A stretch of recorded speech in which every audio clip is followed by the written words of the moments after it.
Probably the plate number is more expensive than the car. Really? Yes. How come? So how much would I pay for this plate number? Just the extension of the garage where you have the paint booth. Today we're spending our day between Lambos, Porsches and McLarens. Why?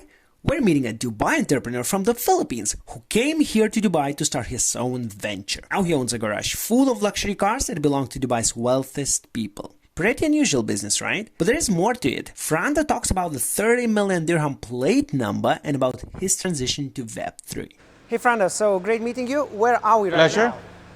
We are at Luxurian FF Audit Service Center in the middle of an industrial area in Dubai. All right, so I see beautiful cars, and actually those two cars right behind the camera, they kind of stick into my head, so maybe you could go closer and we can discover those cars a little bit. What I would want to highlight to you is, in this part of the world, when you look at this car, when you're in Dubai, what you'd normally look at, the plate number. Probably the plate number is more expensive than the car. Really? Yes. How come? So how much would I pay for this plate number? Let's put it this way.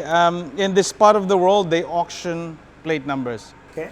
And you probably can reach up to 30 million dirhams. Those are some crazy numbers. Who can afford to pay that much money for a plate number for your car? Maybe I should change my job. Newly painted, it would still not go down below 1.5 million dirhams. It will not at least go down below that, even though it's more than 10 years old. I believe you have to have a security so nobody would come here and kind of rob those expensive cars? That's a very good question, because this is Dubai, and Dubai is known for safety. You don't need to. Dubai is that safe, and I think that's what most Dubai residents are very proud of. Imagine leaving your most valuable item outside, and there is nobody who would steal it from you.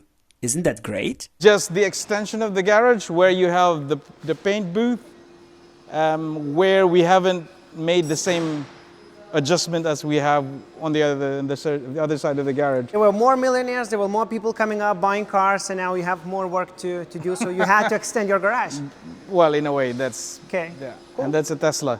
That's a Tesla. Which one is easier to repair? Let's see if you have to repair the same part. I would say electric is always, it would be much easier because less component, less mechanical things, less complex. It's just a dynamo and the electrical system, that's it. The one thing that makes it more challenging, of course, is the design in terms of the computer system and the programming. Basically that, if you handle the programming, then you're done. GTS. Okay. Well, I know them from Need for Speed actually, but not from like real life. After seeing all his supercars, Frando took us to the office and told us his life story, which is pretty unbelievable. Coming from a tiny village in the Philippines with no electricity, up to owning a luxury car garage here in Dubai. Today's topic is a little bit different. We are not only going to speak about Web3 and crypto, but we're also going to speak about traditional businesses that give inspiration to kind of go into Web3 as well, right? Because I see that your business at least accepts cryptocurrency, and we have to adjust a little bit our banner, so we are not ready for a new job in Web3, but we're ready for a new Lambo in Web3, right? Because in your garage, I've seen you have a lot of good cars, right? Lamborghini is being one of them, right?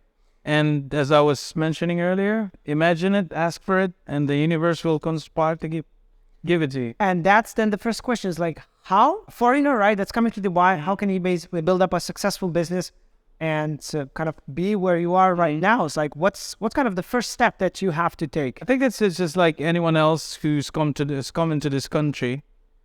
I think what I normally would say to a lot of people these days is Dubai is probably like one of those new American dream kind of thing version that's in the Middle East, because you would hear a lot of stories of people here reaching different heights, top whatever millionaires, billionaires in the world. They started here out of nothing from different countries. And I mean, for me, I'm a normal business owner. I'm not even in the same level as those guys that you would read around in the papers in Dubai. But I think this the deal in Dubai is that this place is a land of opportunity. People come here to Dubai and they make successful businesses. So today's guest is Frando, right? He's coming from the Philippines, born, as he says, in a lower class family, not even a middle class family, in a city without electricity. That surprised me a lot, actually, right? And came here to Dubai, built a successful business. You know, it's really living the life, right? Being between Lambos and Ferraris and Porsches every single day.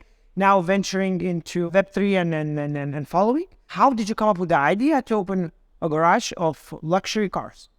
Okay, well, down to the basic. I was driving a good enough car, and I met my partner now. Back then, some years ago, like I bought that car back in 2015 or 16 or somewhere along those years, and I knew the reputation, and I just thought, he became my friend. I said, people go to the garage because of you, because of your skill, the brand of you as a person, of how good you are. And I think we should start our own. And that's basically it. I just put the challenge one time, and then the next thing I know, we just agreed, let's do it. I hear it not from the very first person, right? It's the network. The network is extremely important, right? As you mentioned, your business partner was your friend in the first place, right? And then we kind of started business together. Yeah. So how do you think, how important is your network to you? It's quite a good combination, because with Florence, my business partner, as I've said earlier when we were chatting, the background is very dynamic, but at the same time, the core technical expertise is just something that probably a bit difficult to compete with in a garage environment. He's a mechanical engineer himself, who started as a student, tinkering in cars, became an instructor of mechanics from Mercedes-Benz. He's been here since 1998, more than 30 years of luxury car garage management experience. So that's in itself is very tough to emulate if you want to be in a garage business. Probably belonging to certain royal families of whichever place I can mention. He's been here since 1998, so you can just imagine that kind of network. And then I come from a corporate background where I was working with various different multinationals, and as well as, 18 years of living here, so I've built my own network. So we're coming from two completely different worlds, and I guess marrying those two worlds together is an advantage, because he's got his own contacts, I've got my own, and we bring it together, and it's a good marriage. Before starting your own business, you were a currency trader, you told me. At the beginning of my career, but it progressed for 22 years, which reveals my age. So I've been into various background from, yes, I was managing a team and being a currency trader for about 2.5 years, and then I moved to a German company called Porsche, which probably everyone knows, which is into automotive tools, automotive products and power tools and home appliances. And then when I moved to Dubai in 2005, I worked with another company called ThyssenKrupp, another German company, which is into steel products, at least back then. And then I moved to the Dubai Gold and Commodities Exchange, which is a derivatives futures platform, a globally accessible exchange for various futures contracts from gold, copper, silver, energy, oil, currencies. When cryptocurrencies came along, did you also have this kind of temptation, like trade them? In fact, I've got a few friends who are deep into crypto trading. One actually has a small crypto mining outfit. I myself, maybe 5-6 years ago, invested into crypto products, and because I had a history of trading, I've gone into like this realization that not just being a day trader, you can be a position or long-term trader, where it's about, because historically when you do a position trade, for example in the stock market, which is, let's say, Warren Buffett's strategy, is you invest in terms of a long-term value and the potential of a company. And that's what I preferred to do when I got maybe wiser and older, rather than stressing myself out analyzing something on a 24-hour basis and not sleeping. So I'd rather be able to sleep and just forget about all these things and just look at it in a 5-10 year term. What's your kind of relationship now with Web3 business? In a way, we are facilitating projects. We always would want to say that we make deals happen. That's what we do. That's the specialization. particularly because of my business partner, the chairman of the company, Morris Kalman. He's a lawyer. He's an art degree graduate. The kind of facilitation that we do to make deals happen is something that I think well needed in the market. How did you start learning about Web3 and blockchain, cryptocurrencies in general? I guess because my background is sales and business development, I've always believed that if you are in that kind of market, your only tool is is information. It doesn't have to be it doesn't have to be that the information you know is only relating to a business. It's about being well-rounded as a person. You can read The Economist, The New York Times, watch the BBC, Euronews, whatever. Arming yourself with information is important in this world. The more that you know, the more advantageous it would be for you when you're dealing with people. When you deal with people, he talks about something, you know a little bit about that something, you can have a conversation. If you don't, then probably that person would lose interest. How we envision, learning Web3 and basically getting more knowledge is that, we advise for people basically by getting a job, getting a job on cryptojobs.com. You get a job in a corporation or maybe even a small startup that's dealing with cryptocurrencies, right? You stay maybe for 1, maybe for 2 years. You learn a lot. You learn everything what you feel that you could learn. Maybe then you venture into your own business and then create a Web3 company, that you would be interested in. When you start them young, what have you got to lose? You can commit as many mistakes as you want if you're young, but somewhere sooner or later you're going to hit on something or you're going to make something out of it. So the more that I think young people are going to be encouraged to go out there and make a business, whatever, trade candies, you learn something. And before you know it, you're already running a 100-employee kind of business. Now, coming back to the garage, how many cars you crashed yourself? I had one back home in the Philippines. I was driving a 1988 Nissan California. It was 5 a.m. I was coming from the capital, Manila, going to the town where my mom is, as going home on a weekend. And for some reason, I was driving the freeway, and when I looked down, I was going to pick up something.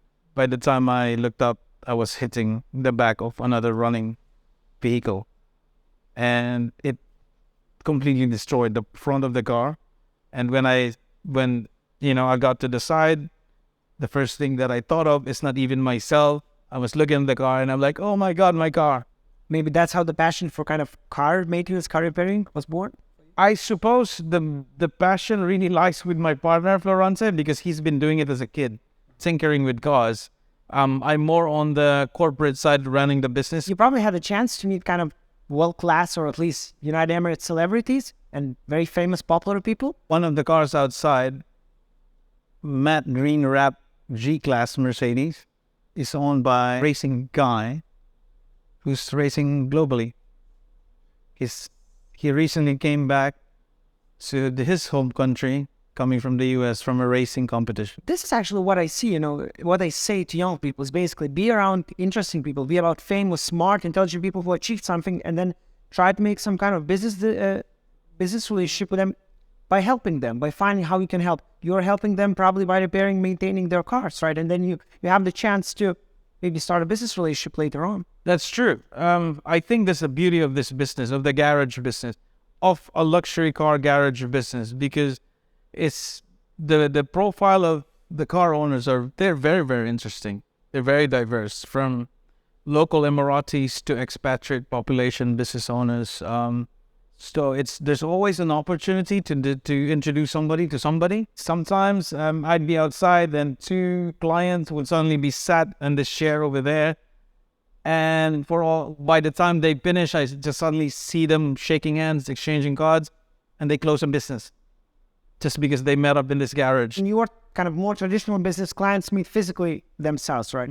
And again, if you want to meet people in the Web3 space, you can get a job in a Web3 company, then meet like-minded people in that company, right? Most probably they will be your boss or maybe somebody else working there with a lot of knowledge in crypto, and you can basically learn from them. You build your network while working the company, and that's how it goes for Web3 businesses. So awesome. Thank you very much for the interview. Appreciate for coming. It was very interesting. you seem like a person that when it sees the opportunity, goes for that opportunity. And I like to speak with those kind of people. Wonderful. I mean, and I think I always say to people that like I probably am the kind of person who would always welcome opportunities. Thank you very much, Frando. Thank you. So guys, I hope you liked this interview with Frando, and the owner of Luxurion and other businesses. If you're willing to see other CEOs and founders in this video series, comment down below with the name and last name, and we're definitely going to invite them here to talk about their past, current situation, and their future. Thank you very much for watching, and see you in the next video.